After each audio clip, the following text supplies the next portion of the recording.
Gokuldham society में सब कुछ सामान्य चल रहा था। जेठालाल अपनी दुकान के काम में व्यस्त था। टप्पू सेना अपनी शरारतों में और भिड़े हमेशा की तरह सोसाइटी के नियमों को लेकर गंभीर था। किसी को अंदाजा भी नहीं था कि कुछ ही दिनों में एक ऐसा रहस्य सामने आने वाला है जो गोकुलधाम का पूरा इतिहास बदल देगा।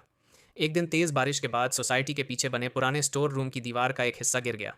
जब सफाई का काम शुरू हुआ तो मजदूरों को एक लोहे का पुराना दरवाजा दिखाई दिया। उस दरवाजे पर जंग लगी हुई थी और ऐसा लग रहा था कि दशकों से उसे किसी ने छुआ तक नहीं था। टप्पू सेना की उत्सुकता बढ़ गई। सबने मिलकर दरवाजा खोलने की कोशिश की। काफी मेहनत के बाद जब दरवाजा खुला तो अंदर धूल और मकड़ी के जालों से भरा एक बड़ा कमरा दिखाई दिया। कमरे में पुराने फर्नीचर, बक्से और कई अजीब चीजें रखी हुई थीं। तभी टप्पू की नजर दीवार पर टंगी एक बड़ी तस्वीर पर पड़ी। उसने तस्वीर की धूल साफ की और अगले ही पल सबके होश उड़ गए। तस्वीर में खड़ा व्यक्ति बिल्कुल जेठालाल जैसा दिखाई दे रहा था। चेहरा, आंखें, मूंछें, सब कुछ। जब यह तस्वीर क्लब हाउस में लाई गई तो पूरी सोसाइटी जमा हो गई। खुद जेठालाल भी तस्वीर देखकर सन्न रह गया। दया बोली, हे माँ, माता जी, ये तो बिल्कुल टप्पू के पापा जैसे दिख रहे हैं। तारक मेहता तस्वीर को ध्यान से देखने लगे। तभी टप्पू को तस्वीर के पीछे कुछ लिखा हुआ दिखाई दिया। उसने पढ़ा, जब असली वारिस लौटेगा गोकुल धाम का इतिहास फिर जाग उठेगा। यह सुनकर पूरे माहौल में सन्नाटा छा गया। लेकिन उस भीड़ में एक व्यक्ति ऐसा था जिसके चेहरे का रंग उड़ चुका था।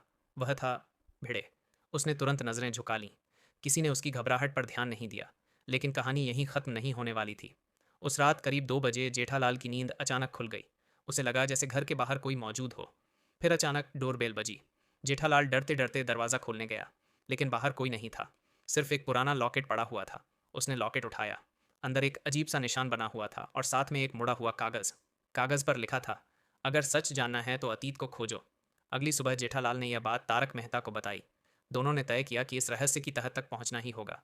उसी समय दूर खड़ा कोई व्यक्ति उनकी बात सुन रहा था और वह था भिड़े। उसकी आंखों में डर साफ दिखाई दे रहा था। कुछ दिनों की खोजबीन के बाद तारक मेहता को पुराने नगर निगम के रिकॉर्ड में एक हैरान कर देने वाली जानकारी मिली। गोकुल धाम बनने से पहले इस इलाके में एक बहुत बड़ा परिवार रहता था। उस परिवार का नाम था गोखले परिवार। लोग उन्हें इलाके का संरक्षक मानते थे। वे गरीबों की मदद करते थे, लोगों को रोजगार देते थे और पूरे इलाके में उनका सम्मान था। लेकिन एक रात अचानक पूरा परिवार गायब हो गया। कोई सबूत नहीं मिला, कोई रिकॉर्ड नहीं मिला, जैसे इतिहास से उनका नाम मिटा दिया गया हो। जांच आगे बढ़ी तो एक और चौंकाने वाली बात सामने आई। जेठालाल की दादी का मायके का नाम भी गोखले था। अब यह सिर्फ संयोग नहीं लग रहा था। जेठालाल को लगने लगा कि उसका इस रहस्य से कोई गहरा संबंध है। एक शाम उसे एक और चिट्ठी मिली। उसमें लिखा था, पुराने वेयर हाउस में आओ, जवाब वहीं मिलेगा। उस रात जेठालाल, तारक मेहता और टप्पू चुपचाप वेयर हाउस पहुंचे। अंदर अंधेरा था। अचानक एक टॉर्च की रोशनी जली। सामने एक नकाबपोश आदमी खड़ा था। उसने बिना कुछ कहे एक पुरानी डायरी जेठालाल की ओर फेंक दी और फिर अंधेरे में गायब हो गया।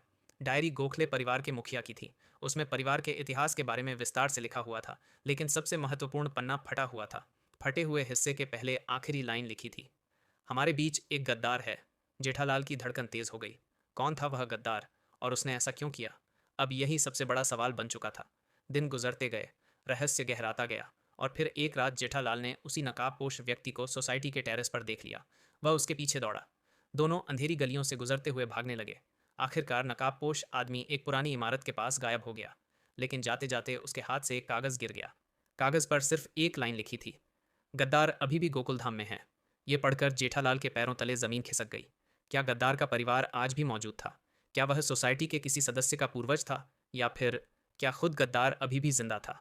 जांच और आगे बढ़ी और फिर एक दिन जेठालाल को एक बड़ा झटका लगा। पुराने दस्तावेजों में उसे भिड़े का नाम मिला। कुछ रिकॉर्ड बताते थे कि भिड़े के दादा गोखले परिवार से जुड़े हुए थे। जब जेठालाल ने भिड़े से सवाल किया तो वह बुरी तरह घबरा गया।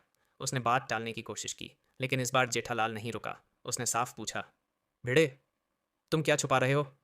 कुछ देर तक सन्नाटा रहा। फिर भिड़े ने धीरे से कहा, क्योंकि अगर सच सामने आया तो गोकुल धाम कभी पहले जैसा नहीं रहेगा। यह सुनकर सब हैरान रह गए। अब सभी को शक होने लगा कि कहीं असली गद्दार भिड़े का परिवार तो नहीं था। लेकिन असली ट्विस्ट अभी बाकी था।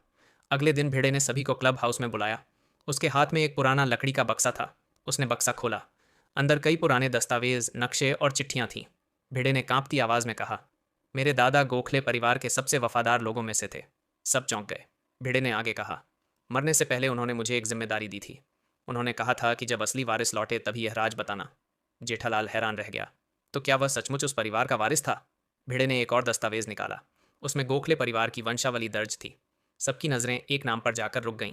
वह नाम था चंपकलाल गोखले। यानी जेठालाल के परिवार का पुराना संबंध। अब लगभग तय हो चुका था कि जेठालाल उसी परिवार का वंशज था, लेकिन असली गद्दार कौन था, उसका जवाब अभी नहीं मिला था। कुछ दिनों बाद डायरी का फटा हुआ पन्ना भी मिल गया, लेकिन जैसे ही जेठालाल ने वह नाम पढ़ा, उसके होश उड़ गए। गद्दार कोई दुश्मन नहीं था, वह गोखले परिवार का सबसे करीबी मित्र था। वही व्यक्ति जिसे परिवार अपना सदस्य मानता था, उसी ने लालच में आकर विश्वासघात किया था। उसने झूठे दस्तावेज बनवाए, संपत्ति हड़पने की कोशिश की और पूरे परिवार को बर्बाद कर दिया। लेकिन इससे भी बड़ा झटका यह था कि उसके वंशज आज भी मौजूद थे और वे अब भी उसी छिपी हुई संपत्ति को ढूंढ रहे थे। उन्हीं लोगों ने नकाबपोश आदमी को भेजा था। उन्हें डर था कि अगर जेठालाल को सच पता चल गया तो उनका खेल खत्म हो जाएगा। अंतिम सुराग गोकुल धाम के नीचे छिपे एक पुराने तहखाने की ओर इशारा करता था। जब तहखाना खोला गया तो वहां पुराने दस्तावेज, ऐतिहासिक वस्तुएं और गोखले परिवार की विरासत सुरक्षित मिली। ये किसी खजाने से कम नहीं था। अब कानूनी रूप से यह सब जेठालाल का हो सकता था। पूरी सोसाइटी क्लब हाउस में जमा थी। सबकी नजरें जेठालाल पर थीं। तारक मेहता ने पूछा, अब क्या फैसला है? कुछ देर तक जेठालाल चुप रहा। फिर उसने मुस्कुराकर कहा, अगर यह विरासत मुझे अपने लोगों से दूर कर दे तो ऐसी विरासत का कोई मतलब नहीं। सब हैरान रह गए। जेठालाल ने आगे कहा, यह सब मेरा नहीं है, यह गोकुल धाम का है। और उसने पूरी विरासत सोसाइटी ट्रस्ट के नाम कर दी। भिड़े की आंखों में आंसू आ गए। वह बोला, आज मेरे दादा की आत्मा को शांति मिल गई। तारक मेहता मुस्कुराए और बोले, राजा वह नहीं जो सिंहासन पर बैठे, राजा वह है जो लोगों के दिलों में राज करे। पूरा क्लब हाउस तालियों से गूंज उठा। उस दिन के बाद गोकुल धाम में एक नई परंपरा शुरू हुई। हर साल उस दिन को विरासत दिवस के रूप में मनाया जाने लगा। और जेठालाल, वह किसी ताज या सिंहासन का मालिक नहीं बना, लेकिन लोगों के दिलों में उसका सम्मान इतना बढ़ गया कि सभी उसे एक ही नाम से बुलाने लगे, गोकुल धाम का बेताज बादशाह। ये स्टोरी सिर्फ इमेजिनेशन पर आधारित है। इसमें किसी भी एक्टर या कैरेक्टर को क्रिटिसाइज नहीं किया गया है। ये वीडियो सिर्फ मौज मस्ती के लिए बनाई गई है, तो इसे सीरियसली ना लें।